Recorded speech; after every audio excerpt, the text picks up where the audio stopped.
Guys hello दोस्तों, कैसे हो आप लोग। उम्मीद करता हूँ कि सब लोग अच्छा ही होंगे। मैं भी ठीक ठाक हूँ।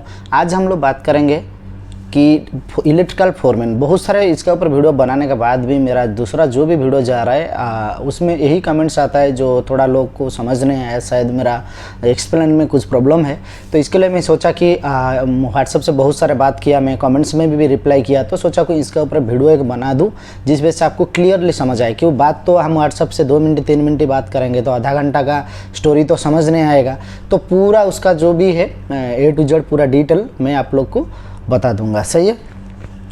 तो अभी देखिए, पहले बात क्या है कि एक इलेक्ट्रिकल फोरमैन जो है उसको क्या टैलेंट होना चाहिए। बहुत सारा आदमी अपना अपना मुल्क में जो उसका जो स्टडी कंप्लीट करने के बाद, जैसे कोई कोर्स कर रहा है, डिप्लोमा कर रहा है, या कोई बीटेक कर रहा है, या कोई ITI कर रहा है, तो जो भी है लेबर से टेक्नीशियन कैटेगरी से मैं इंजीनियर तक, साइट इंजीनियर तक सबका बारे में बात कर रहा हूँ। जो जूनियर इंजीनियर नया आना चाहता है, काम करना चाहता है गल्फ कंट्री में, तो उन लोगों के ऊपर मैं बात करता हूँ। लेकिन स्पेशल आज का जो टॉपिक रहेगा हमारा वो रहेगा इलेक्ट्रिकल फोरमैन। इलेक्ट्रिकल फोरमैन होने के लिए तो इस वीडियो को आप लोग लास्ट तक देखिए। क्यों आप लोग के लिए मैं AC भी बंद कर दिया हूँ। इतना गर्मी हो रहा है फिर भी मैं AC बंद करके, क्यों साउंड क्वालिटी थोड़ा आपका पास अच्छा पहुँचे, आपको थोड़ा, आप जो भी 2 मिनट 5 मिनट मेरा वीडियो देख रहे हैं तो उसमें आपको क्लियर साउंड आए, जो आपको देखने के लिए अच्छा लगे, या आपको इरिटेटर लगे कि क्या है साउंड आ रहा है, क्लियर साउंड नहीं है, आप उसको स्किप कर दे और मेरा मेहनत जो है, मेरा जो टाइम है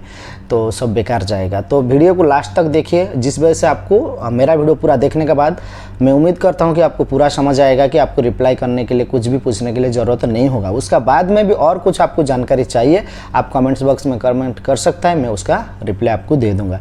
तो अभी चलिए हम लोग वीडियो स्टार्ट करने से पहले मैं आप लोग को बता देता हूँ कि मेरा चैनल में बहुत सारे वीडियो इलेक्ट्रिकल फोरमैन सुपरवाइज़र का ऊपर है। जो आप लोग नहीं देखा है, चैनल को सब्सक्राइब कीजिए और उसमें जाके बेल आइकन को ऑन करके रखिए और उसमें जाके हर वीडियो आप लोग देख लीजिए। उसमें बहुत कुछ जानने के लिए, सीखने के लिए आपको तो मिलेगा। आपका जो भी 10-15 मिनट आधा घंटा आप मेरा वीडियो देखेंगे वो आपका बेकार नहीं जाएगा। सही है। तो चलिए अभी वीडियो स्टार्ट करेंगे। आज का टॉपिक हमारा यही है कि इलेक्ट्रिकल फोरमैन। इलेक्ट्रिकल फोरमैन होने के लिए हमको क्या स्टैंडर्ड चाहिए, क्या हम लोग को टैलेंट होना चाहिए, पहले वो समझना चाहिए। सही है। देखिए, फोरमैन के लिए हमको गल्फ कंट्री में कंस्ट्रक्शन प्रोजेक्ट के लिए ज़्यादा ज़रूरत होता है। फैसिलिटी मैनेजमेंट कंपनी में फोरमैन का ज़रूरत ज़्यादा नहीं होता है, वहाँ सुपरवाइजर हो जाता है और उसका नीचे जो होता है वो फोरमैन, वो टीम लीडर उसको बोला जाता है। क्योंकि टीम लीडर का भी काम फोरमैन का जैसा फैसिलिटी मैनेजमेंट में होता है। सही है। जो कंस्ट्रक्शन के लिए जो नया नया प्रोजेक्ट बन रहा है कंस्ट्रक्शन कंपनी के लिए, जो फोरमैन है वो फोरमैन और जो सुपरवाइजर है कंस्ट्रक्शन का, वो दोनों का सेम ही लेवल होता है, सेम ही काम होता है, सेम ही सैलरी भी सेम होता है। कभी कभी तो सुपरवाइजर से ज़्यादा कोई कंपनी में फोरमैन का भी ज़्यादा सैलरी होता है। सही है। सैलरी इंपॉर्टेंट नहीं रहता है, काम इंपॉर्टेंट रहता है। और सैलरी के लिए बात करेंगे तो हर कोई फोरमैन या सुपरवाइजर को 4,000 3,000 से ऊपर, किसको कोई कंपनी अच्छा स्टैंडर्ड कंपनी है, बड़ा कंपनी है, तो उसका बजट का हिसाब से वो 4,000 5,000 6,000 भी फोरमैन को देता है। यहाँ का दिरहम का बात मैं बोल रहा हूँ, तो वो हिसाब से डबल हो जाता है हमारा इंडिया का। जैसे इधर का डबल मतलब इंटू 20 हो जाता है, कि हमारा करेंसी अभी 20 है, मतलब इधर का 1 दिरहम हमारा 21 रुपीज़ से भी ज़्यादा हो रहा है। सही है। तो चलिए, तो ये तो हो गया हमारा सैलरी का जो लेबलिंग रहता है। सुपरवाइज़र का भी सेम वही रहता है, 3,000 से लेकर 7,000 तक 8,000 तक भी सुपरवाइज़र का भी रहता है। कोई अच्छा कंपनी में फोरमैन लोग का भी वही सेम सैलरी रहता है। तो मेरा बोलने का यही है, फोरमैन सुपरवाइज़र का कोई ज़्यादा डिफरेंट नहीं है। सुपरवाइज़र को सिर्फ कभी कभी सिस्टम से ज़्यादा काम करना पड़ेगा ऑफिस में बैठ के, और बाकी मीटिंग अटेंड करना पड़ेगा। फोरमैन को वो काम के ऊपर ज़्यादा प्रेशर नहीं दिया जाता है। उसको कंस्ट्रक्शन में आदमी को लेके काम करने के लिए, आदमी को लेके, वो आदमी लोग का साथ हमेशा टचिंग रहेगा। जितना भी उसका अंडर में टेक्नीशियन हेल्पर काम करेंगे उसको ज़्यादा गाइड करेगा, और मटेरियल और ड्राइंग इसके ऊपर ज़्यादा वो ध्यान देगा। प्रोजेक्ट के अंदर में, ऑफिस में उसका काम ज़्यादा नहीं होता है। सही है। लेकिन सुपरवाइज़र का थोड़ा ऑफिस में काम होता है, लेकिन काम दोनों का सही है। कहीं कंपनी में जहाँ सुपरवाइज़र है वहाँ फोरमैन नहीं लेता है, फोरमैन रखता नहीं है। वो सुपरवाइज़र को ऑफिस का साथ साथ प्रोजेक्ट का काम भी देखना पड़ता है। अपना लेबर को, अपना जो भी आदमी लोग होता है सब कॉन्ट्रैक्टर का, या जो हमारा सप्लाई मैन पावर, सबको वो गाइड करना है। तो ये इसका काम है। सही है। ये मैं क्यों बोल रहा हूँ कि जो अपना मुल्क में है, जब गल्फ में काम नहीं किया, ये आपको मालूम नहीं है कि यहाँ हमको क्या करना पड़ेगा। तो मैं जो बोल रहा था टैलेंट क्या होना चाहिए, टैलेंट यही होना चाहिए आपका पास ITI डिप्लोमा बीटेक होना चाहिए। बीटेक है आपका पास तो ये बहुत बड़ा अच्छा बात है। वो आपको कंस्ट्रक्शन कंपनी में आपको सुपरवाइजर के लिए ट्राई करने का जरूरत नहीं, डायरेक्ट आप site engineer, junior site engineer के लिए आप अप्लाई कर सकते हैं। क्यों, आप बीटेक किया है तो आपको पूरा मालूम है काम क्या होता है, उसमें जो लॉजिक क्या होता है वो आपको पूरा समझ आता है। तो सिर्फ आपको ये जगह पे आके यहाँ का काम का जो तरीका है और जो यहाँ का जो काम का स्टाइल है, जो फ्रेशर है, जो कंपनी का गाइडलाइन है और सेफ्टी का, ये सब बारे में थोड़ा आपको जानकारी नहीं रहता। ये आने के बाद आपको 4-6 महीने के अंदर सब कुछ मालूम हो जाएगा। ऐसे भी साइट इंजीनियर को ज़्यादा, जो जूनियर इंजीनियर होता है ना, वो ज़्यादा उसको टेंशन नहीं रहता है कि उसका नीचे जो फोरमैन सुपरवाइजर रहता है वो लोग भी साइट इंजीनियर का लेवल का टैलेंट रखता है, वो लोग भी काम संभाल लेता है। तो सिर्फ उनको ऑफिस और जो सब कॉन्ट्रैक्टर हो गया या हमारा मटेरियल का ऊपर हो गया, ऑफिशियली काम जो होता है वो ज़्यादा उसमें ड्राइंग के ऊपर ध्यान देता है, या इंस्पेक्शन करने के लिए, आईआर का रेडी करने के लिए, डॉक्यूमेंट्स के ऊपर ज़्यादा काम करना पड़ता है। साइट का ऊपर जो काम है उनको उतना टेंशन लेना नहीं पड़ता है, क्यों, उनका साथ में जो फोरमैन सुपरवाइजर होता है वो लोग बहुत टैलेंट होता है। सही है। और ये रह गया कंस्ट्रक्शन का बात, कंस्ट्रक्शन कंपनी में। लेकिन जो हमारा फैसिलिटी मैनेजमेंट है वो वहाँ डिप्लोमा और आईटीआई से ज़्यादा जल्दी जॉब मिलेगा बीटेक वाला को। जो बीटेक कर लिया है, जो बंदा लोग बीटेक करके अपना मुल्क में भी थोड़ा बहुत काम कर लिया है, कोई हॉस्पिटल लाइन, कोई होटल लाइन, कोई कंस्ट्रक्शन प्रोजेक्ट या जहाँ भी, तो उन लोग को क्या होता है ना, जो हमारा इंजीनियरिंग में होता है जो मेंटेनेंस काम, उसमें क्या होता है टेक्निकली नॉलेज ज़्यादा चाहिए। तो जो आईटीआई डिप्लोमा वाला से ज़्यादा बीटेक वाला का पास होता है। सही है। तो उसमें क्या होता है, उनको कंपनी ले लेता है। तो आपको फैसिलिटी मैनेजमेंट में जाना है, जो इंजीनियरिंग मेंटेनेंस कंपनी का बात मैं बोल रहा हूँ, वहाँ आपको सुपरवाइजर के लिए ट्राई करने का, आपका पास बीटेक है और काम का एक्सपीरियंस थोड़ा है, तो नहीं है भी फिर भी ट्राई करेगा तो आपको थोड़ा सैलरी कम पे वो लोग ले लेगा। लेकिन देखिए, जॉब मिलना बड़ा बात बहुत मुश्किल है, वो ऐसे आसान बात नहीं है कि जॉब हम ट्राई करेंगे तो मिल जाएगा। कोई भी आदमी टेक्नीशियन से सुपरवाइजर साइट इंजीनियर तक मैं आप लोग को बोल रहा हूँ कि आप लोग जब कोई कंपनी में काम नहीं किया है, कोई गल्फ कंट्री गया नहीं है, तो आप लोग ये पहले सोच लेने का दिमाग में कि मैं 4 से 5 जगह तो इंटरव्यू ऐसे ही जाके दूँ, जिसमें मैं ये नहीं सोच के जाऊँगा कि ये इंटरव्यू में सिलेक्ट होएगा और इस टाइम मेरे को जॉब मिल जाएगा। 4-5 इंटरव्यू आप ऐसे ही ट्राई करेगा। इंटरव्यू का अंदर क्या क्या होता है आपको सब समझ आ जाएगा, फिर आपका एक्सपीरियंस बढ़ जाएगा। आप एक अच्छा कंपनी में अच्छा इंटरव्यू देके अच्छा सैलरी में आ सकता है। आप एक बार कहीं इंटरव्यू हो रहा है, आप सोचेगा इतना दूर में जाएगा, इंटरव्यू फेस करेगा, उसमें फेल हो जाएगा, उसमें फैमिली भी सबको सब मालूम होता है, मैं इतना बार फेल होने के बाद, रिजेक्ट होने के बाद मुझे अच्छा नहीं लगेगा, मैं डिप्रेशन में चला जाऊँगा, तो ये बिल्कुल बेकार बात है। आपको पहले कम से कम 3-4 जगह तो ट्राई करना चाहिए, ये सोच के जाने का कि मेरे को हो या ना हो, मेरे को इंटरव्यू देना है। सही है। उसमें क्या होता है ना, देखिए मैं भी ये कंपनी में आने से पहले या कोई भी कंपनी में, मैं जब मेरा पहला कंपनी जॉब चला गया था, मैं 10 कंपनी में इंटरव्यू दिया था। ऐसा सोच के नहीं जाता था कि मैं इधर 15-16 साल से काम कर रहा हूँ, मैं इधर ये नहीं सोच के जाऊँगी मैं इंटरव्यू जा रहा हूँ तो मैं सिलेक्ट होएगा, मेरे को जॉब उधर गारंटी है। ऐसा नहीं सोच के जाने का, इससे सोच के जाएंगे, इसे उम्मीद में जाएंगे तो नहीं होगा, तो बहुत दिल को दुख पहुँचता है और टेंशन भी होता है। यहाँ तो मुझे बहुत गर्मी में और बहुत ज़्यादा पैसा खर्चा करके मेरे को यहाँ वहाँ जाना पड़ता है, ढूंढ के कहाँ ऑफिस है, किसका इंटरव्यू कहाँ चलता है। तो इतना तकलीफ का बाद भी मैं उम्मीद रख के नहीं जाएगा कि मैं वहाँ सिलेक्ट होने के लिए जा रहा हूँ, सिलेक्ट नहीं होगा। क्यों, देखिए कंपनी में बहुत सारा आदमी आता है, वो क्वालिटी लेके, एक्सपीरियंस लेके वो सिलेक्ट करता है। तो हमको वो एक्सपीरियंस, वो क्वालिटी मिलने के लिए हमको क्या करना पड़ेगा, 2-4 इंटरव्यू पहले फेस करना पड़ेगा और उसी में से जो क्वेश्चन आंसर होगा वो उसको आपको लिख देने का। जैसे आज इंटरव्यू आप गया, रूम पे आने के बाद आप याद करके लिख देने का, नोट करके बुक में, जैसे मैं लिखता हूँ, ये दिखता है मेरा पास भी एक बुक है जो मैं बुक में हर चीज़ नोट करके रखता हूँ। आपको इधर दिखाऊंगा, मैं प्लम्बिंग का भी काम करता हूँ, प्लम्बिंग का फोरमैन के लिए भी मैं इंटरव्यू दिया, जिसमें इधर पूरा नोट में करके रखा हूँ। जहाँ मैं इंटरव्यू जाता हूँ, जो क्वेश्चन वो लोग करता है, 4-5 जगह में इंटरव्यू देने के बाद वो पूरा मैं सबको लिख के इधर मेरा बुक में रखता हूँ कि नेक्स्ट जिधर मैं जाऊँगा इसी को मैं प्रिपरेशन करके जाएगा तो मेरे को सही हो जाएगा। ये आप देख सकते हैं, इधर एक इलेक्ट्रिकल फोरमैन का मैं इधर लिख के रखा हूँ, ये बहुत मेरा पुराना बुक है। तो इसमें क्या है, मैं जहाँ जहाँ जाता हूँ तो वहाँ मैं क्या करता हूँ, जो क्वेश्चन होता है वो क्वेश्चन में इसमें नोट कर लेता हूँ। जैसे हर इंटरव्यू में ऐसा नहीं है 50 क्वेश्चन करेगा, आपको 5-10 क्वेश्चन के अंदर उसको समझ आ जाएगा आपका क्या टैलेंट है, आप कर सकते हैं नहीं कर सकते, उसमें आपको फिनिश करेगा।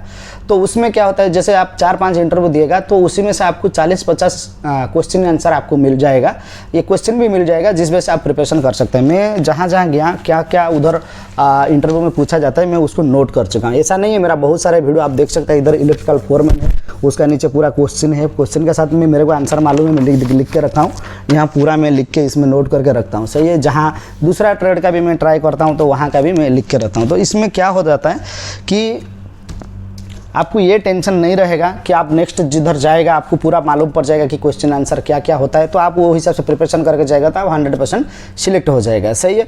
तो मेरा बोलने का यही है कि आपको ये जो एजुकेशन के ऊपर आपको ये टैलेंट होना चाहिए, स्किल्ड के ऊपर ये टैलेंट होना चाहिए। बाकी आपको काम करने के लिए कंस्ट्रक्शन का ऊपर आपको देखिए ये इसमें बहुत सारा मैं लिख के रखा हूँ, इसमें से आपको दिख के बता रहा हूँ। ऐसे तो मुझे मालूम है, मैं बहुत साल से काम कर रहा हूँ। तो इलेक्ट्रिकल फोरमैन जो है उसको एक इंटरव्यू में यही पूछा जाएगा और उसको ये टैलेंट भी होना चाहिए। मेरा वीडियो देखने वाला लोग आप खुद सोचिए, मेरा जो क्वेश्चन आंसर देगा इसका ऊपर आप प्रिपरेशन नहीं करिए, इसको कॉपी नहीं करिए। आप वो सोचिए कि ये जो मैं बताया ये टैलेंट आपके साथ है या नहीं है, जो अपना मुल्क में है या जो यहाँ भी है गल्फ कंट्री में। तो आप ये टैलेंट आपके साथ है तो फिर आपको टेंशन लेने का जरूरत नहीं, और नहीं है तो इसका ऊपर प्रिपरेशन करना है। प्रिपरेशन करने का मतलब ये क्वेश्चन आंसर को आपको पढ़ने का नहीं, दिमाग में रखने का नहीं, आपको इसका ऊपर काम करना चाहिए। इसका ऊपर आपको कहीं भी प्रोजेक्ट में आपको जाकर ज्वाइन करना पड़ेगा। आप वहाँ काम नहीं कर सकता है तो फिर यहाँ आना चाहता है तो इस पोजीशन में आपको जॉब नहीं मिल सकता है, तो आप इसका नीचे वाला पोजीशन में टेक्नीशियन में या टीम लीडर में आप आके इधर काम करके फिर सीखिए। फिर सीखने के बाद फिर आपको धीरे धीरे प्रमोशन हो जाएगा। नहीं होगा भी आप खुद कर सकते हैं। खुद कैसे करेंगे कि 2 साल एक कंपनी में काम करेंगे, 2 साल वो कंपनी में काम करेंगे, 2 साल वो कंपनी में काम करेंगे। तो हम लोग जब 2 कंपनी हम चेंज करेंगे तब हमको बहुत सारा एक्सपीरियंस मिल जाएगा। तो उसमें हम क्या करेंगे, ऊपर वाला पोस्ट के लिए हम अप्लाई करेंगे। जैसे हम टेक्नीशियन में आया, उसके बाद हम फोरमैन के लिए अप्लाई करेंगे, फोरमैन में हो गया, साइट इंजीनियर या सुपरवाइजर के लिए अप्लाई करेंगे। तो उसको आपको ये करना पड़ेगा। नहीं तो अपना मुल्क में 2-2 साल आप काम कर लीजिए, अच्छा प्रोजेक्ट देख के पूरा आपको अंडरस्टैंडिंग हो जाएगा, एक्सपीरियंस हो जाएगा, फिर आप यहाँ आइए। तो मैं आपको बता देता हूँ कि क्वेश्चन आंसर क्या होना चाहिए और आपका साथ क्या टैलेंट होना चाहिए, जो हमारा टॉपिक है। तो पहले आपको इलेक्ट्रिकल फोरमैन को वो ड्राइंग के बारे में पूछेगा, क्या ड्राइंग क्या क्या इलेक्ट्रिकल में हम लोग क्या क्या ड्राइंग यूज करता है। इलेक्ट्रिकल बोलेगा तो सिर्फ हमारा हाई वोल्टेज और लो वोल्टेज का पावर नहीं, उसके साथ में हम लोग को जो इंटरनेटिंग होता है, सीसीटीवी होता है, बीएमएस होता है, बिल्डिंग मैनेजमेंट सिस्टम होता है, और बाकी फायर अलार्म सिस्टम होता है, उस सब का बारे में आपको मालूम होना चाहिए कि उसका कंटेनमेंट, उसका पाइपिंग, उसका वायरिंग, उसका पावर वो आपको करना है। तो आप कोई भी ज़्यादा कंपनी में इंटरव्यू में फेल हो जाता है कि इलेक्ट्रिकल फोरमैन को पूछा जाता है कि इलेक्ट्रिकल पर क्या ड्राइंग है, वो सिर्फ पावर का लाइटिंग का ऊपर ड्राइंग बता देता है कि सर हमारा लाइटिंग है, लाइटिंग कंट्रोल सिस्टम है, पावर है, एलवी का केबल है और एसएमडीबी है, डीबी है, ऐसा बोल देता है। नहीं, कंप्लीटली पूरा बताना पड़ेगा। हमारा डिवीजन के अंदर एक इलेक्ट्रिकल फोरमैन को इतना सारे सर्विस का कंटेनमेंट और काम करना पड़ेगा। सही है। तो उसमें क्या क्या सर्विस होता है, देखिए पहला है हमारा लाइटिंग, पावर, हाई वोल्टेज का जो होता है हमारा एचवी का, और एचवी का ज़्यादातर हम लोग को ट्रांसफार्मर से आउटपुट से हमको काम है। कोई भी कंस्ट्रक्शन में आपको एचवी का हाई वोल्टेज का काम आपको मिलेगा नहीं कि वो देवा का अंडर में रहता है या दूसरा देवा का अंडर में जो कंपनी काम करता है वो लोग करेगा। हमको ट्रांसफार्मर से आउट से जो 440 वोल्ट हो जाएगा स्टेप डाउन, उसी का अंदर से हमको काम है। ट्रांसफार्मर यार्ड, उसके बाद substation, electrical room, IMDb room, इसके आगे आगे हमारा पूरा जैसे पॉइंट हमारा जो पावर पॉइंट जो होता है वो जगह पर हमको काम करना पड़ेगा। उससे बड़ा हमको हेवी काम करना नहीं पड़ता है कंस्ट्रक्शन प्रोजेक्ट में। मतलब हर कंस्ट्रक्शन नहीं है, ज़्यादातर कंपनी यही काम करता है। वो हाई एचवी जो काम होता है वो काम नहीं करता है ज़्यादा कंपनी। चाहिए तो आपको यही कंपनी का अंदर जॉब मिलेगा, इसी कंपनी ऊपर आप प्रिपरेशन करना पड़ेगा। फिर आपको क्या करना पड़ेगा, दूसरा क्या मालूम होना चाहिए, वो ड्राइंग के ऊपर सब मालूम होना चाहिए। क्या क्या आईएफसी ड्राइंग है, हमारा कारपेट ड्राइंग है, आरसीबी ड्राइंग आप लोग को पता नहीं होगा आरसीबी क्या बोलता है। आरसीबी ड्राइंग ये होता है कि हमारा फॉल सीलिंग हो जाएगा, बिल्डिंग कंप्लीट होने के बाद जो फॉल सीलिंग होगा उसमें जितना सर्विस आएगा वो आरसीबी का डिजाइन का हिसाब से आना चाहिए। कि आरसीबी का ड्राइंग जो बनता है वो सिविल का थ्रू, मेन कॉन्ट्रैक्टर का थ्रू बनता है, आर्किटेक्ट का थ्रू, तो वो उसका हिसाब से हमको एमएपी का सर्विस को फॉलो करना पड़ेगा। हम तो पहले कैसे ही काम कर देगा ड्राइंग का हिसाब से, क्यों सॉफ्ट ड्राइंग, आरसीबी ड्राइंग और आईएफसी ड्राइंग ये सब मैच नहीं होता है। काम करने का टाइम में क्या होता है फिर भी साइड कंडीशन के हिसाब से आगे पीछे हो जाता है। तो आरसीबी जो होता है ना, जो जगह पे जो दिखाया है, जैसे ये एक टाइल सीलिंग का बात बोलता हूँ कि ये टाइल्स में आपको लाइट आना है तो उसमें लाइट आना ही है। क्यों, लाइट का कितना डिस्टेंस में दूसरा एक लाइट आएगा तो फिर तीसरा लाइट आएगा, वो हिसाब से हमको लाइट लगाना है। ऐसा नहीं है कि हम इधर एक लाइट लगा दिया, इधर कोई हमारा पोजीशन में हमारा प्लेस में एसी डिफ्यूजर है या कोई दूसरा सर्विस आ गया हम आगे कर देंगे, ऐसा नहीं हो सकता। जहाँ आपका लाइट शो करे आप उधर ही करने का। क्यों, एक दूसरा लाइट का साथ में डिस्टेंस इसके लिए रहता है कि इसका जो रोशनी लक्स होता है वो लक्स क्लियर होना चाहिए, ज़्यादा भी नहीं होना चाहिए, कम नहीं होना चाहिए। ज़्यादा होगा तो मेरे को लक्स ज़्यादा मिलेगा तो मैं जो बुक का अंदर जो लिखा है, जैसे टेबल में ऑफिस का या कोई भी आप ऑफिस का ऊपर बुक रखेंगे तो आपको लक्स ज़्यादा होगा तो आपका आँख में प्रॉब्लम आएगा, पढ़ नहीं सकता है, तो वहाँ पर बोलेगा कि लाइट इधर सही नहीं है। सही, तो वो क्वालिटी हिसाब से आपको डिस्टेंस मेंटेन करना पड़ता है, तो वो आरसीबी ड्राइंग होता है। उसी के अंदर में क्या क्या ड्राइंग के ऊपर भी एक वीडियो है, आप देख सकते हैं इलेक्ट्रिकल में क्या क्या ड्राइंग आता है, पूरा टोटल उसमें मैं बताया। सही है, ये वीडियो में बहुत लंबा हो जा रहा है, इसके लिए मैं नहीं बताना चाहता हूँ। लेकिन उसका नेक्स्ट क्वेश्चन क्या है, हमको जो फोरमैन है उसको पता होना चाहिए लाइटिंग के लिए कौन सा साइज़ का पाइप, कौन सा साइज़ का हमारा वायर यूज होता है, और कौन सा साइज़ हमारा जो डीबी है उसमें एमसीबी ब्रेकर जो होता है, एमसीबी कितना एम्पियर का होना चाहिए लाइटिंग सर्किट के लिए, सही है। उसका ऊपर ड्राइंग का उसका स्केड्यूल मालूम होना चाहिए, सिंगल लाइन डायग्राम मालूम होना चाहिए जिसको एसएलडी बोलता है, और उसका बाद में अर्थिंग का ऊपर उसको नॉलेज होना चाहिए, अर्थिंग कैसे होता है, लाइटिंग प्रोटेक्शन जो होता है बिल्डिंग को हम लोग बिजली से बचाने के लिए जो हमारा बिजली गिरता है तो उसमें से वो बताना वो मालूम होना चाहिए। मैं शॉर्ट में बोल देता हूँ कि वो डिटेल इसके ऊपर ऑलरेडी मैं वीडियो बना हूँ, आप चैनल में जाकर देख सकते हैं कि वो हम ऐसा बोलेगा तो 2 घंटा हो जाएगा आपका, आप इतना टाइम वीडियो देखने का बर्दाश्त नहीं करेंगे। तो ठीक है, चलिए। तो उसके बाद हम लोग को नेक्स्ट क्वेश्चन क्या बोलता है इलेक्ट्रिकल फोरमैन को कि ईएलसीबी क्या है। ईएलसीबी क्या है? ईएलसीबी जो होता है हमारा वो हमारा 4 पोल का ईएलसीबी बोलेगा तो हमारा इधर ज़्यादा तरफ हम लोग को ये दिमाग में रखने का, इधर सिंगल इधर हमारा 3 फेज़ का काम ही ज़्यादा होता है। सिंगल फेज़ का काम ऐसा हमारा अपना अपना कंट्री के अंदर एक ही फेज़ के अंदर पूरा बिल्डिंग का पूरा रूम का वायरिंग पावर ऐसा नहीं हो जाएगा। हमको इधर 3 फेज़ आएगा प्लस न्यूट्रल आएगा, उसी के ऊपर हमको हर रूम का अलग अलग फेज़ का साथ न्यूट्रल का कॉमन करके हमको इधर काम करना पड़ेगा कि लोड हमको एक ही बस बार का ऊपर एसी एक ही ब्रेकर का ऊपर हमको लोड ना पड़े। तो ईएलसीबी हमारा होता है कि जो बिल्डिंग है, जैसे एक रूम है इसका अंदर या कोई भी जोन का अंदर आपको ईएलसीबी 40 एम्पियर 30 मिली एम्पियर का भी लगेगा, जो हम लोग यूज करता है लाइटिंग के लिए पावर के लिए। कहीं कहीं जगह पे लोड के हिसाब से लगेगा 40 एम्पियर 100 मिली एम्पियर जो है हमारा ईएलसीबी। इसका ड्राइंग और जो स्केड्यूल के हिसाब से डिसाइड होता है, डिजाइनर करता है और इंजीनियर लोग उसको डिसाइड करता है, कंसल्टेंट लोग, फिर वो हिसाब से लगता है, सही है। मतलब जस्ट आपको मालूम है नहीं है इसका बारे में, वो आपको इसके बारे में पूछेगा। ऐसा नहीं है कि आपको सिलेक्ट करना है कि ये इतना लोड का ऊपर आपको कितना है, वो डिजाइनर का काम है, जो ड्राफ्टमैन लोग है वो लोग करेगा और उसका प्रोजेक्ट इंजीनियर उसको डिसाइड करके फिर वो इंस्पेक्शन डालेगा।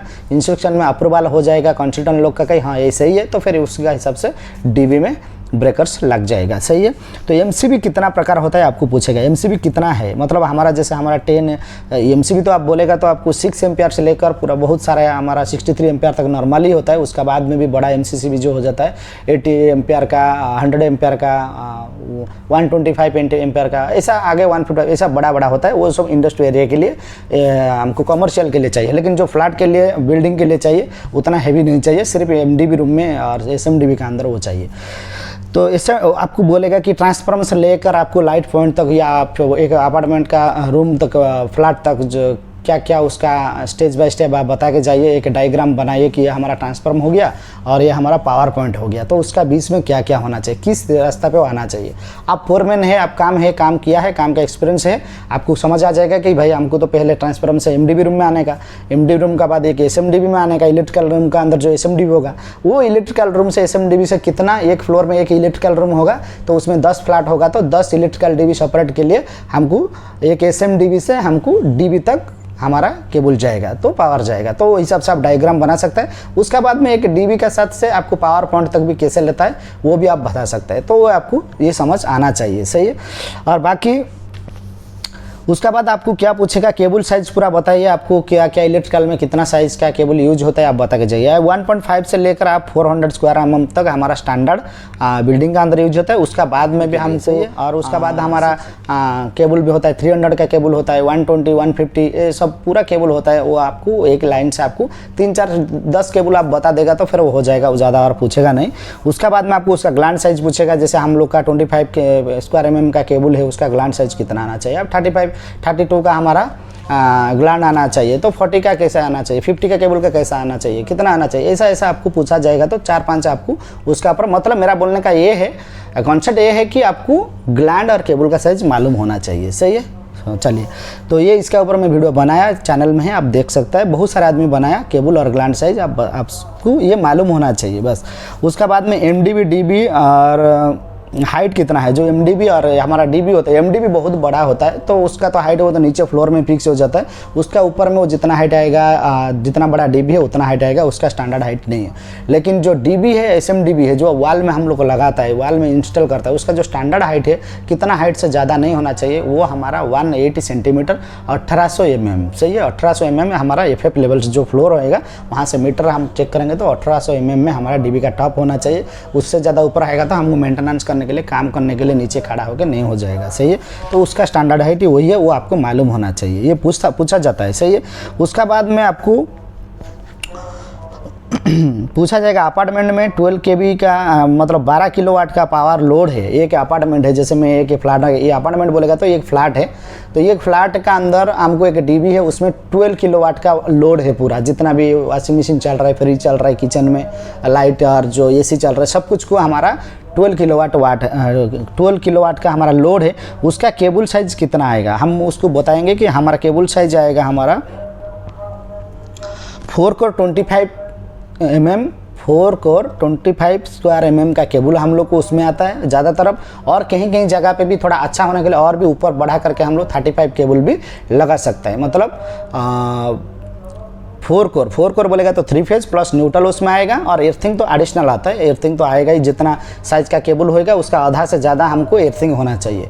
मतलब जैसे हमको 25 का केबल हो गया तो 25 से आधा हमको 12.5 में तो केबल है नहीं, हमको 10 में केबल है, तो 10 का एर्थिंग केबल कम हो गया हमारा, तो इसके लिए हमको 16 का केबल लेना पड़ेगा, सही है। जो नेक्स्ट साइज़ है वो लेना पड़ेगा। आपको ये भी पूछा जाएगा कि आपका फेज आपका 25 है, स्क्वायर mm केबल है, तो उसका आपका एर्थिंग आपका कौन सा साइज़ केबल होना चाहिए, तो उसमें आप बता सकते हैं कि हमारा जो केबल है वो हमारा 16 mm होना चाहिए। क्यों होना चाहिए कि हमारा 16 का नीचे 10 हो जाता है, जो हमारा लॉजिक होता है, जो हमारा कॉन्सेप्ट होता है कि हमारा फेस से आधा से ज़्यादा हमारा एर्थिंग का साइज़ केबल साइज़ होना चाहिए, तो उसी जगह पे आप ये बता सकते हैं, सही है। उसका बाद आपको बोलेगा कि स्विच का हाइट क्या होता है, सॉकेट का हाइट क्या होता है, जो हम लोग का दीवार में, जैसे मैं इधर बैठा हूँ, यहाँ एक स्विच सॉकेट है, तो ये स्विच सॉकेट का हाइट स्टैंडर्ड हाइट क्या होना चाहिए, जो हमारा टाइल्स फ्लोर है वो फ्लोर से स्विच का जो सॉकेट का हाइट है वो 450 होना चाहिए, सही है। तो वो 450 mm मतलब 45 सेंटीमीटर उसका हमारा सेंटर होना चाहिए, जो सॉकेट है उसका सेंटर होना चाहिए। ये रूम का जो लाइट है डोर का साथ में, हमारा डोर का कभी भी हमारा लाइट का स्विच डोर खोलेगा तो उसका बगल में होना चाहिए, डोर ओपन करेगा तो लाइट वहाँ से चालू करके आदमी आ सकता है, तो उसका स्विच का हाइट क्या होता है, वो 1200 mm होता है, जो हम लोग को 1 मीटर 20 सेंटी उसका सेंटर होता है, 1 मीटर 20 सेंटी 1200 mm उसका स्टैंडर्ड हाइट होता है, सही है। उसका बाद में आपको 2x स्विच का वायरिंग पूछेगा, जैसे एक बेडरूम है उसमें 2 जगह से 3 जगह से लाइट ऑन ऑफ करना है, जैसे बीच में बेड है, दोनों साइड स्विच है और एंट्रेंस में, तो इधर हमको एक इंटरमीडिएट स्विच लगाना पड़ेगा और तीनों जगह से हमको ऑपरेटिंग करना पड़ेगा। और हमारा सिंगल गैंग में, जैसे सिंगल गैंग हमारा 2x स्विच होना चाहिए, या हमारा 4 गैंग वाला हमारा सिंगल 4 गैंग स्विच और 1x होना चाहिए, तो वो भी हर लाइट के लिए एक लगता है, जैसे हमको सीलिंग में एक लाइट के लिए एक स्विच, तो ऐसे एक बॉक्स का अंदर 4 गैंग आएगा, उसमें 1x थ्रो रहेगा ऑन ऑफ करने के लिए, तो वो हिसाब से भी आपको बताना पड़ेगा, उसका ऊपर आपको ज़्यादा जानना चाहिए, तो उसके ऊपर वीडियो भी बनाया 2x स्विच का, इंटरमीडिएट स्विच का कैसे कैसे काम होता है, चैनल में आप लोग जाके देख सकते हैं। जस्ट मैं वीडियो लंबा नहीं करने के लिए डिटेल में नहीं जा रहा हूँ, मोटा मोटी हमको मैं बता देता हूँ कि मुझे मालूम है जो सुपरवाइजर फोरमैन में ट्राई करेंगे वो लोग सब एजुकेटेड है, और सबका पास कम से कम तो डिप्लोमा है ही है, और बहुत सारे आदमी जो नया मेरा वीडियो सब लोग देख रहे हैं वो बीटेक ज़्यादा से ज़्यादा मेरे को बीटेक स्टूडेंट से मिला है, और थोड़ा आदमी इंजीनियरिंग अभी कर रहा है वो लोग भी मुझे मिला है, वो लोग का थोड़ा बताने पर समझ आ जाएगा, तो इसके लिए मैं डीपली पूरा नीचे तक जो बोलता है ना, जीरो से मैं नहीं बता रहा हूँ, बहुत लंबा वीडियो हो जाएगा, सही है। उसका बाद में हम लोग ये हो गया हमारा लाइटिंग प्रोटेक्शन क्या है, आपको बोलेगा लाइटिंग प्रोटेक्शन क्या है। एक फोरमैन है, आप बहुत सारे गर्लफ्रेंड में भी काम करने वाला आदमी को लाइटिंग प्रोटेक्शन के बारे में मालूम नहीं, क्यों वो एक बिल्डिंग में काम करता है, तो बिल्डिंग के अंदर का काम करते करते उसका वीसा खलास हो जाता है, या वो आगे दूसरा काम करता है, पूरा बिल्डिंग का कंप्लीट काम करने के लिए एक प्रोजेक्ट होता है, तो मिनिमम 5 साल टाइम लगता है, तो 5 साल तक उसको वो चांस मिलना चाहिए, वो प्रोजेक्ट में वो रह के काम करे। अभी तो 3 साल 2 साल का बाद दूसरा ट्रांसफ़र हो गया, तो जो काम कर रहा था वही काम वहाँ जाके करेगा, तो आगे के लिए जो काम वो नहीं कर पाया, उसके लिए उसको मालूम नहीं होता है। लाइटिंग प्रोटेक्शन यही होता है, जो हमारा एर्थिंग सिस्टम है बिल्डिंग में, पूरा कपर जो सीट है, कपर प्लेट में हम लोग पूरा बाइंडिंग करके लूपिंग करके हर जगह से हमको रखना पड़ेगा। कई कई जगह पे बिल्डिंग का बाहर से भी हमारा कपर नीचे आ जाता है, कपर प्लेट सीधा ग्राउंड में। कई कई जगह पे जो हमारा कंक्रीट का अंदर जो पिलर होता है, पिलर का अंदर कॉलम का अंदर में रड जाता है, जो हमको उसको रीबार बोला जाता है, तो उसी में सीधा ऊपर से टर्मिनेट हो जाता है, कनेक्शन हो जाता है, जिसका वजह से सीधा नीचे तक हमारा एर्थिंग आ जाएगा। एर्थ पीट जो होता है बिल्डिंग का चारों तरफ होता है, वो एर्थिंग भी हम लोग एर्थ पीट हमको 30 मीटर 40 मीटर तक नीचे तक, ज़मीन का नीचे तक हम लोग को करना पड़ता है। उसमें हम लोग सीधा एक बास बार डालता है, जो हमारा कॉपर का रॉड डालता है, और उसमें केमिकल डाल के हमको जो ओम्स होता है, तो वो हमको उसका हिसाब से लेवल करके हमको एर्थिंग करना पड़ता है। वो जो ओम से है वो हमको चेक करके उसका बाद में हम लोग को करना पड़ता है। सही है। तो आपको पूछा जाएगा कि जो एर्थिंग है हमारा ओम्स का कितना होना चाहिए, तो आप उसमें बता सकते हैं कि 0 to हमारा 10 का अंदर होना चाहिए। जो ओम्स है 0 to 10 उसके अंदर 6, 7, 8, 5 जो भी होगा चलेगा, उससे ज़्यादा नहीं होना चाहिए। सही है। बाकी उसको बोलेगा कि आपको ऑलरेडी बता दिया 2 by switch, single by switch, इसका वायरिंग कैसे होता है। ये क्या है फोरमैन को क्यों मालूम होना चाहिए कि जैसे वो आदमी को कंस्ट्रक्शन में क्या करेगा, आदमी का साथ में उसको रहना पड़ेगा। जो टेक्नीशियन लोग है कंस्ट्रक्शन में वो इतना टैलेंट लोग नहीं होता है। पुराना आदमी है तो ठीक है, कुछ नया मिल गया, सप्लाई वाला मिल गया, मेन पावर ज़्यादा कंपनी मेन पावर सप्लाई लेके काम करता है। वो लोग दूसरा प्रोजेक्ट में प्लम्बर डक्ट मैन होगा, ये प्रोजेक्ट में आपका पास आ जाएगा इलेक्ट्रिशियन में, आप उसको कैसे काम करेगा कि उसका सब मेन पावर सप्लाई जो होता है उसका कोई ट्रेड फिक्स नहीं रहता है। वो जहाँ उसको लेबर का जरूरत पड़ेगा, रिक्वायर पड़ेगा, वहाँ 10-50 भेजना है तो 50 किसी को भी उठा के भेज देगा। उसमें 10 इलेक्ट्रिकल होगा, बाकी कुछ दूसरा ट्रेड का होगा उसको इलेक्ट्रिशियन नाम पे भेज देगा। तो उसको लेकर हमको काम ही करना पड़ता है। तो इसके लिए फोरमैन को हर चीज़ मालूम होना चाहिए। 2 बाई स्विच का वायरिंग वो चेक करना पड़ेगा कि एक बार वायरिंग हमारा गलत हो गया तो पूरा फिर खोल खाल के करने के लिए बहुत बड़ा प्रॉब्लम आ जाएगा, बहुत प्रेशर आता है जगह पे, बहुत हमको बात सुनना पड़ता है, कंपनी भी टर्मिनेट कर देता है। तो इसके लिए पूरा टेक्नीशियन का पूरा काम फोरमैन को मालूम होना चाहिए। उसका ऊपर में थोड़ा सुपरवाइजिंग जो होता है मैनेजिंग करने के लिए, टीम को गाइड करने के लिए, टीम को चलाने के लिए, लीड करने के लिए वो टैलेंट भी होना चाहिए। और थोड़ा टेक्निकली के लिए हमको बैक सपोर्ट के लिए हमको डिप्लोमा ITI होना चाहिए। तो उसका बाद में क्या है कि केबल का ट्रे का साइज आपको पूछा जाएगा। आपको फोरमैन है तो आपको बोलेगा कि हम लोग को केबल का ट्रे का साइज क्या क्या है, क्या क्या साइज हमारा ट्रे इलेक्ट्रिकल में होता है। देखिए 50 से लेकर 50 mm से लेकर हमको 100 का भी ट्रे है, 150 का है, 220 का है, 300 का है, हमको 400 का है, 440 का है। उसका बाद हमको 600 का ट्रे है। उसका बाद 1 मीटर का भी ट्रे है। बहुत सारे ट्रे है, मतलब साइज में स्टेप बाय स्टेप आपको ऐसे बताना पड़ेगा। 4-5 आप बता दिया तो हो जाएगा। सही है। और बाकी उसका बाद में ट्रैंकिंग का साइज, ट्रैंकिंग भी सेम है, हमको 75 का ट्रैंकिंग है स्टार्टिंग, और 50 का भी है, 75 का भी है, 150 का है। ट्रे का साइज, ट्रैंकिंग साइज में देखिए कैसे चेंजिंग आता है। 75 का हमारा ट्रैंकिंग हो गया, वहाँ 100 का था तो 100 का भी ट्रैंकिंग है, और 150 का भी ट्रैंकिंग है, 200 का भी ट्रैंकिंग है, और 300 का भी ट्रैंकिंग है। ऐसा ट्रैंकिंग साइज भी इतना होता है। सही है। तो वो आपको बताना पड़ेगा। पाइप का साइज आपको बता दिया, GI है, PVC है। GI हमारा ओपनिंग के लिए, electrical room, mechanical room, opening जिधर कंडक्ट होगा वहाँ GI करेंगे, और जो कंसिल होगा फ्लोर में होगा, सीलिंग का अंदर, स्लैब का अंदर होगा, तो उसको हमको PVC ही करना है। और लाइटिंग के लिए 20 का mm का साइज, जो 20 mm साइज है ये स्टैंडर्ड है गल्फ कंट्री के लिए। 25 जो है वो पावर के लिए, और वो 25 भी बहुत सारे ELB का सिस्टम जो रहता है, fire alarm, BMS, data, internet, जितना भी है उसके लिए जो भी केबल जाएगा उसके लिए भी 25 mm होएगा। लेकिन जो ज़्यादा जहाँ फाइबर केबल आएगा वहाँ थोड़ा 32 या 40 mm पाइप को हम लोग करता है, क्योंकि फाइबर केबल ज़्यादा मुड़ेगा नहीं। जो इंटरनेट के लिए हम लोग एशियन रैक के लिए, या हमारा डाटा के लिए जो मेन बैकबोन जो होता है, हमारा मेन केबल होता है, जो सीधा हमारा हब रूम से, टेक्निकल रूम से सीधा हमारा जो रूम का अपार्टमेंट का अंदर एक DB होता है, पैनल होता है डाटा का, तो उसका अंदर आने के लिए उसको थोड़ा मोटा साइज़ का पाइप उसमें डालना पड़ता है। सही है। बाकी हमको नॉर्मली 25 का ही पाइप हम लोग यूज़ करेंगे। सही है। उसका बाद में हम लोग को क्या करना पड़ेगा, उसको आपको पूछेगा कि DB, SMDB, MDB, transformer, ACB breaker, ये सब का बारे में थोड़ा बताइए।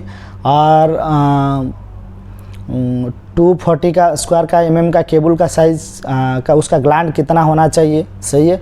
और ग्लैंड कितना टाइप का है, ग्लैंड जो है वो इलेक्ट्रिकल में जो हम लोग काम करता है प्रोजेक्ट के अंदर, वो ग्लैंड कितना टाइप का है। आप बता सकते हैं कि नॉर्मली हम लोग जो काम करते हैं ज़्यादातर 3 टाइप का ग्लैंड है, और सिंगल कंप्रेसर और सिंगल कंप्रेशन, डबल कंप्रेशन, और हमारा PVC PG ग्लैंड। सही है। सिंगल और डबल कंप्रेशन वाला जो ग्लैंड होता है, और उसका बाद में हमारा PG ग्लैंड होता है, कि वो PVC का कोई भी साइज़ का PG ग्लैंड होता है, तो उसको आप बता सकते हैं कि नॉर्मली हम लोग ये यूज़ करता है। सही है। ये काम होता है। उसके बाद आपको पूछेगा मेगर टेस्टिंग कैसे करता है, आप क्यों करेगा मेगर टेस्टिंग। जो हमारा केबलिंग हो गया, मोटा केबल हो या छोटा पतला केबल हो, जो भी लाइटिंग के लिए वायरिंग करता है, 2.5 हो या 4 mm है, 6 mm है, तो वो उसको हम लोग मेगर किसके लिए करेगा, हम लोग को उसका इंसुलेशन टेस्ट करने के लिए मेगर करेगा। वो कितना वोल्टेज में आपको करेगा बोलेगा, तो हम लोग बोल सकते हैं कि हम लोग उसको 500 DC वोल्ट में हम लोग उसको मेगर टेस्ट करेगा। और बड़ा लंबा है तो उसको हम लोग 1000 में भी करेगा, किसी के लिए हम लोग का ज़्यादा मोटा केबल हो गया या लंबा ज़्यादा हो गया तो हमको 1000 में करना पड़ेगा। लेकिन स्टैंडर्ड जो है हम लोग अपार्टमेंट के अंदर काम कर रहा है, एक एक हमको एक एक डीबी का एक एक अलग अलग एरिया का चेक करना है, हमको 500 डिश वोल्ट में हम लोग मेजरिंग कर सकता है। सही है। तो मेजरिंग का कैसे होता है वीडियो इसका ऊपर भी चैनल में है, आप लोग चैनल को सब्सक्राइब करेगा तो आपको हर वीडियो मिलेगा। और ऊपर से आपको वीडियो में जाके आप चेक कर लीजिए, उसमें थंबनेल में भी मैं लिख के रखा हूँ कि आदमी वीडियो ओपन नहीं करने से पहले थंबनेल से पता चल जाएगा ये किस काम का किस लॉजिक का ऊपर ये वीडियो है। सही है। उसका बाद में आपको बोलेगा कि कंटिन्यूटी टेस्ट क्या होता है। कंटिन्यूटी टेस्ट हम लोग होता है कि हमारा जो वायर जहाँ गया उसका एरिया का लोकेशन का फाइंड आउट करने के लिए, जैसे हम लोग को लाइटिंग के लिए स्विच के लिए बहुत सारे डीबी का पास से 200-100 के वायर हम लोग डाल के रख दिया है, तो पूरा जगह से जो हर पॉइंट से पूरा आगे ट्रिंगिंग ऐसा डीबी का पास आ गया। डीबी के पास जो आ गया हम लोग 50 सर्किट आ गया। 50 सर्किट कौन सा सर्किट किस जगह से आया, आदमी सही से हम लोग सही से वायरिंग किया है, जो सर्किट जो दिखा रहा है जैसे R1 जगह पे गया या B1 का जगह पे गया या L1 का जगह पे गया नहीं गया, उसमें हम लोग को क्या करना पड़ता है कि फाइंड आउट करने के लिए कंटिन्यूटी चेक करता है। कंटिन्यूटी चेक करने का साथ में भी हम लोग को भी हमारा फॉल्ट मालूम पड़ जाता है और लोकेशन भी हम लोग उसको फाइंड आउट कर लेता है। सही है। और उसमें हमारा उसका बाद हम लोग को रेसिडेंट टेस्ट भी करना पड़ता है। रेसिडेंट टेस्ट हम लोग देखेंगे हमारा वायर का जो कोई मोटर का अंदर हो गया, हम लोग मोटर को हम लोग चेक करेंगे तो उसका रेसिडेंस चेक हमको करना पड़ेगा। वायर का भी हम लोग चेक करना पड़ेगा, इसमें कितना रेसिडेंस दिखा रहा है, किसमें क्या है नहीं है, तो वो भी मालूम होना चाहिए। और मल्टीमीटर क्या है पूछेगा, मल्टीमीटर में क्या क्या काम करता है, ये जो काम में बताइए सब मल्टीमीटर में होता है। और मेजरिंग सिर्फ मेजर के लिए अलग मीटर रहता है, वो मेजर के लिए मेजरिंग करने के लिए। बाकी कंटिन्यूटी टेस्ट जो भी है, रेसिडेंस टेस्ट और हमारा ये सब मल्टीमीटर में हो जाता है। वोल्टेज एम्पियर, जो एम्पियर तो हम लोग मल्टीमीटर में नहीं लेंगे, क्लाम मीटर में लेंगे। तो मल्टीमीटर लेने के लिए उसमें ऑप्शन अलग रहता है, तो उसमें थोड़ा हिसाब से करना पड़ेगा। लेकिन एम्पियर लेने के लिए हम लोग क्लाम मीटर यूज करेंगे। आपको क्लाम मीटर का ऊपर भी पूछा, क्लाम मीटर क्या है, जैसे हम लोग एम्पियर लोड चेक करना है तो क्लाम मीटर का ज़रूरत पड़ता है, जो सिटी का काम करता है। सही है। उसका बाद में आरसीडी टेस्ट क्या होता है, कंस्ट्रक्शन के लिए आरसीडी टेस्ट होता है। जो हम लोग प्रोजेक्ट काम खत्म कर दिया और वो पूरा फाइनल होने के बाद आरसीडी टेस्ट करेंगे हम लोग। फ्लूग मीटर का आरसीडी आएगा, उसमें क्या टेस्ट होता है, हमारा एमसीबी का कैपेसिटी क्या है, कितना एम्पियर है, वो एम्पियर इधर हम लोग 30 मिली एम्पियर है, 100 मिली एम्पियर उसको सेट करेंगे। उसका ऊपर में हम लोग इधर ट्रिप मारेंगे कि उसमें लगा के कि वो एमसीबी गिर रहा है नहीं गिर रहा है, वो एलसीबी गिर रहा है नहीं गिर रहा है, उसके बारे में हम लोग कन्फर्म हो जाएगा कि हाँ इससे ज़्यादा हो जाएगा तो हमारा लोड हमारा ट्रिप कर जाएगा। उसका जो टेस्टिंग फाइनल टेस्टिंग होता है, ट्रिप टेस्ट होएगा, एर्थिंग टेस्ट होएगा और उसका बाद हमारा वोल्टेज एम्पियर टेस्ट होगा। वही सब काम हमारा टेस्टिंग कमीशनिंग में होता है, जिसको हम लोग आरसीडी टेस्ट बोलते हैं। Ampere check multimeter clamp meter में होता है। बाकी फायर के लिए आपको पूछेगा, फायर केबल के लिए कितना साइज़ केबल यूज होता है। FB200 जो है हमारा केबल का साइज़ है, वो 3.5 स्क्वायर mm का ज़्यादातर यूज होता है हमारा स्मोकर के लिए, जो स्मोक होता है स्मोक के लिए। और बाकी हमारा डिटेक्टर के लिए भी होता है, स्मोक डिटेक्टर के लिए। और उसमें हम लोग gland, PG gland, red colour का पीजी ग्लैंड हम लोग यूज करता है। ब्रेक ग्लास के लिए 2.5 mm स्क्वायर यूज होता है, जो फायर अलार्म का बाद में बोल रहा हूँ। और उसके बाद यूज उसमें क्या हम लोग करता है, SD, BG, FACP, ये सब FACP ये सब शॉर्ट फॉर्म है, जो हमारा उसको हम लोग बोलते हैं fire alarm control panel, FACP। और बहुत सारे लीजिन में आपको दिखने के लिए मिलेगा। मैं ऑलरेडी बताया शॉर्ट फॉर्म से एक वीडियो है इलेक्ट्रिकल का, पूरा सर्विस का ऊपर शॉर्ट फॉर्म से फुल नेम क्या होता है, और वो आपको वो वीडियो देखेगा तो आपको समझ आ जाएगा। सही है। जैसे इधर हम बताएंगे कि आपको FACP, जैसे मैं बताया कि FACP क्या है, वो ड्राइंग में आपको दिखाएगा FACP। उसके बाद फायर अलार्म, फायर का हमारा फायर अलार्म कंट्रोल पैनल है। तो ऐसा सब बहुत सारे है। आपको आप उधर जाके SD मतलब स्मोक डिटेक्टर, तो इसका ऊपर बहुत सारा आपको जानकारी लेना चाहिए। मतलब मेरा बोलने का है कि फायर अलार्म सिस्टम का ऊपर भी आपको काम का मालूम होना चाहिए। सही है। हर कंस्ट्रक्शन में तो थर्ड पार्टी आके कर ही लेता है, लेकिन कहीं कहीं जगह पे आपको तो गाइड करना पड़ेगा। आप सुपरवाइजर है, फोरमैन है, आपको उसका ऊपर नॉलेज होना चाहिए, इसका ऊपर भी होना चाहिए। बाकी डाटा के लिए बोलेगा क्या केबल साइज हम लोग यूज़ करेंगे। जो अपार्टमेंट होता है उसमें तो इंटरनेट के लिए, जैसे मैं इधर बैठा हूँ, इधर एक डाटा पॉइंट है, पावर का साथ डाटा है कि वाईफाई चलाने के लिए, जो भी है मोबाइल का कंप्यूटर चलाने के लिए, तो उसका जो है Cat 6 केबल ज़्यादा यूज होता है गल्फ कंट्री में। Cat 5 का भी होता है, Cat 6 का भी होता है। Cat 6 क्या होता है ना, थोड़ा हाई स्पीड इंटरनेट है उसमें, उसका जो बोलता है ना स्पीड जो है, वो स्पीड थोड़ा ज़्यादा हो जाता है। सही है। तो यही सब रहता है। और Cat 6, Cat 7 ऐसा उसका केबल का साइज़ रहता है, और इसको हम लोग को क्यों ज़्यादा Q5 कैट 6 का कैट 5 कैट 6 क्यों कैट 7 लगाएगा तो बोलेगा तो उसका जो MPSP जो होता है वो थोड़ा ज़्यादा होएगा। MPPS जो स्पीड होता है वो थोड़ा ज़्यादा रहेगा, इंटरनेट स्पीड चलेगा, इसके लिए यूज होता है। तो ये सब होता है। ये मैं आज आपको दिख के बात किया, आप लोग को समझ आ गया होगा, आप देखा है ऑलरेडी। मैं दिखा रहा हूँ, ये जो है मैं दिखा रहा हूँ, इसमें मैं नोट करके रखा था 5 जगह में इलेक्ट्रिकल फोरमैन का इंटरव्यू दिया। उसमें से जो मुझे इंपॉर्टेंट क्वेश्चन वो लोग पूछा था, जो मतलब काम के लिए, प्रोजेक्ट के लिए, कंस्ट्रक्शन प्रोजेक्ट के लिए जो चाहिए उसका ऊपर पूछा गया था, उसको मैंने आकर नोट करके रखा था। उसी का एक्सपीरियंस मैं आप लोग को बता रहा हूँ। वीडियो अच्छा लग रहा है तो एक लाइक कीजिए। आपके लिए मैं आधा घंटा 1 घंटा लगा के वीडियो बना रहा हूँ, और तो थोड़ा आप लोग भी मुझे सपोर्ट कीजिए, हमारा चैनल को बड़ा कीजिए, ज़्यादा से ज़्यादा आदमी के पास जाए, सबको मालूम हो और सब लोग भी आके काम करें।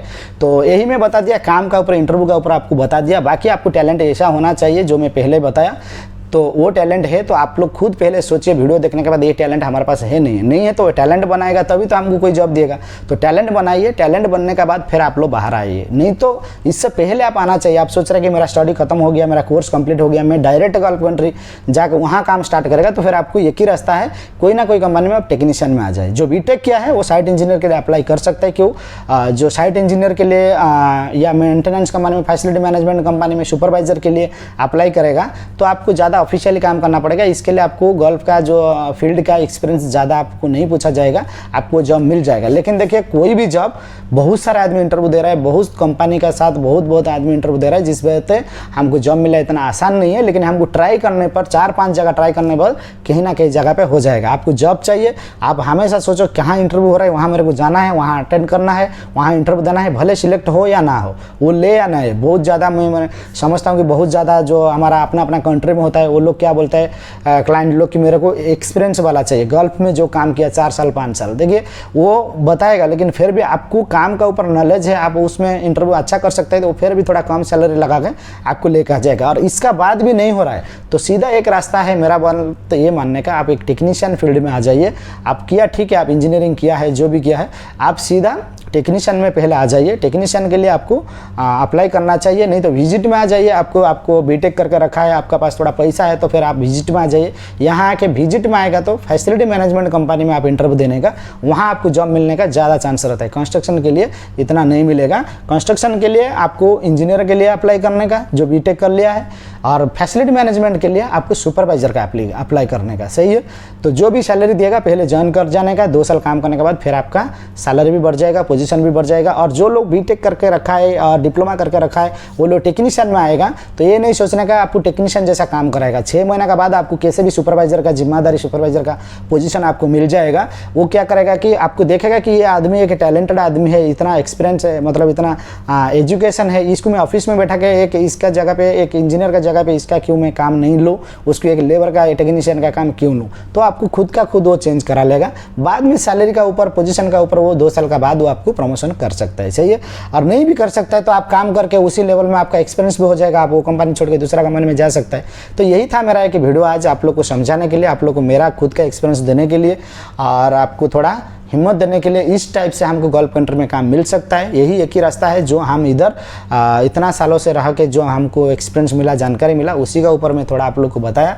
वीडियो अच्छा लगा तो वीडियो को चैनल को सब्सक्राइब कीजिए, वीडियो को लाइक कीजिए, और कुछ पूछना है तो मुझे कमेंट्स बॉक्स में पूछ सकता है। सही है? फिर मिलेंगे हम लोग नेक्स्ट वीडियो में और एक टॉपिक का ऊपर। Thank you so much.